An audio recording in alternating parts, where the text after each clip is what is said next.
Welcome to my YouTube channel. இன்றைக்கி நம்ம பார்க்க போகிறது வஜ்ராசனம் எப்படி பண்ணுறதுன்னு பார்ப்போம். ஃபஸ்ட்டு முட்டி போட்டுக்கோங்க. முட்டி போட்டுட்டு நம்ம கணுக்கால் மேலே உட்காரணும். நம்ம முதுகு ஸ்ட்ரைட்டாக வச்சு உட்காரணும், வளைச்சி உட்காரக்கூடாது.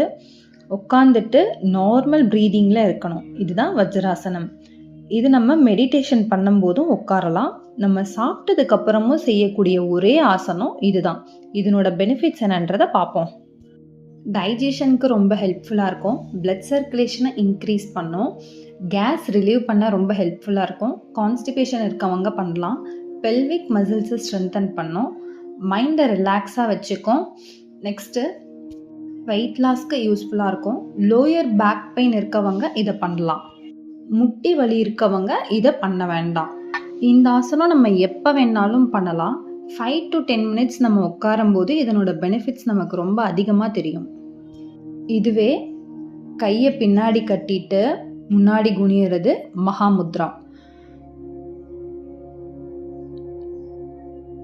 1 2 3 4 5 6 7 8 9 10 ரிலாக்ஸ்.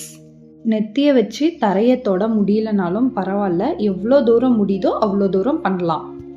Thank you.